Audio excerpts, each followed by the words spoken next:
Hey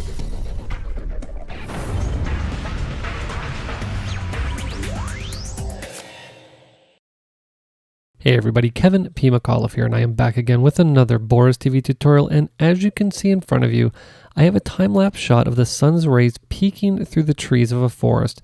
And I've taken the liberty to enhance the sun's light with a lens flare effect from Boris Continuum Complete 8. And I ran into an interesting hurdle when working with this shot.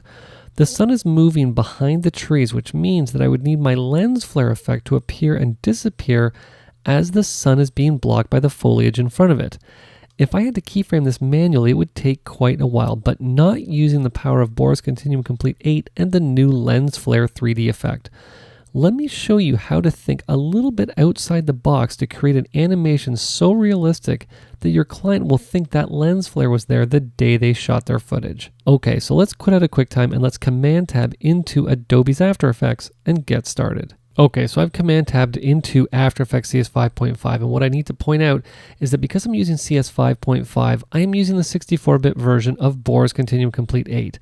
Now, for all of you CS 5 and 5.5 users, you're going to need to choose the 64-bit version of Boris Continuum Complete 8. For anyone using pre-CS 5, you're going to want to choose the 32-bit version, something that's very important to keep in mind when you place your order for Boris Continuum Complete 8, so keep that in mind. Okay, now the other thing that I want to mention is I said that I'm using Lens Flare 3D, and it is a new effect inside of Boris Continuum Complete 8, and that is true. But what's also important to keep in mind about Lens Flare 3D is that it is now really the only lens flare effect that you're going to be using in all of your projects working here on forward. You're not going to find any other lens flare effects inside of Boris Continuum Complete 8's light section. You'll see there is Lens Flare 3D right there. Lens Flare 3D has all of the capabilities of the previous Lens Flare and Lens Flare Advanced effects, plus the capability of doing 3D flares, which we're going to get to in future tutorials. Now, if you happen to have Lens Flare or Lens Flare Advanced applied to some legacy projects, don't worry. You still do have access to those effects inside of BCC8's obsolete section. You'll see them right here, Lens Flare and Lens Flare Advanced. But moving forward, I encourage you just to use the Lens Flare 3D effect. It is going to be the one lens flare effect that you're going to use for all of your lighting work, where you're going to need to apply lens flares, whether they be 2D or whether they be 3D. Now, in this case, we're only going to be doing a 2D effect with the lens flare. And like I said, in future tutorials, we're going to get into the 3D capabilities of the effect. Okay, so the first thing we obviously need is a shot to work with. And I have my shot from Digital Juice's Video Tracks HD, which I'm simply going to take and I'm going to drag down to the Create New Composition button. So it's going to create me a composition with the exact same parameters as my clip. And you'll see that as I scroll through, there is my sun moving behind my trees. Now, what most people might do immediately is, first of all, select the clip.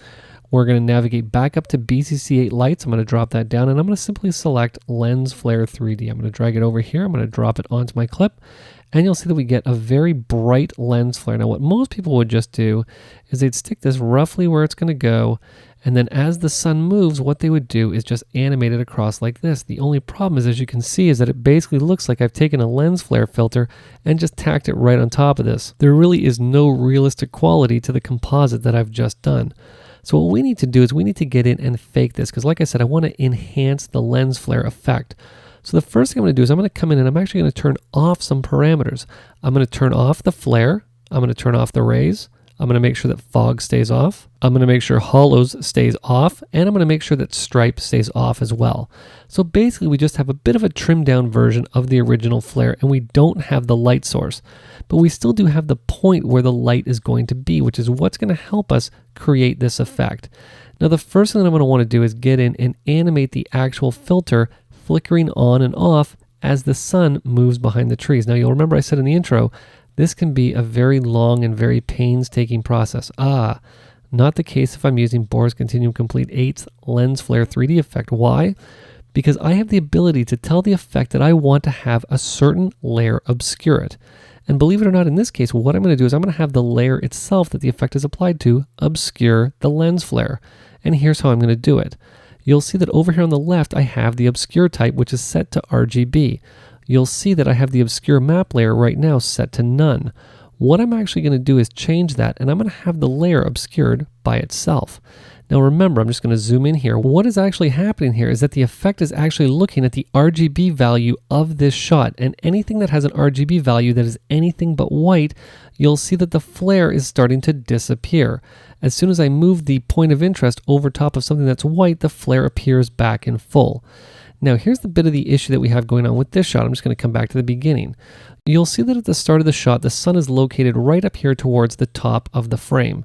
And as it moves, and as the trees are obviously very thin, what's happening is the sun is actually wrapping around, the light is wrapping around those trees and actually making them completely disappear. So how is this going to help us in a situation where when the sun gets to this tree, really the flare should start to disappear?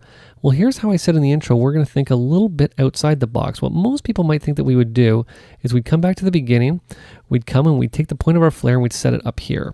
What we'll do is we'll come over here to our light source. I'm going to drop down built-in, and I'm going to set a keyframe for the position X and Y. What we'll do is just come down to about the midway point. We'll bring the flare over to here. Very nice. And we'll come down to about the end, and we'll put the flare right about there. Now here's the problem. You'll see that as I scroll through, really, nothing is really obscuring that flare too much. You'll see I'm dragging through. No, then this flare should really be flickering as it's going behind these trees. It's not really doing any of that.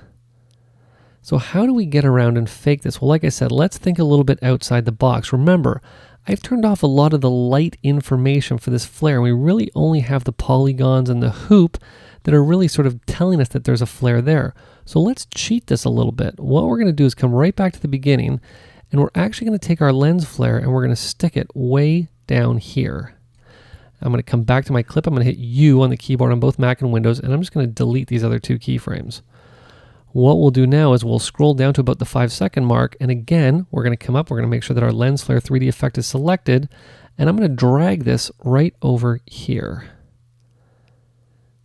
So this way, what's happening is we're still following the same path as the sun, but we have a lot more information, a lot more RGB information from these trees so that we can really get a good obscure going on. I'm just going to drag down a bit farther because the sun is going to end right about there.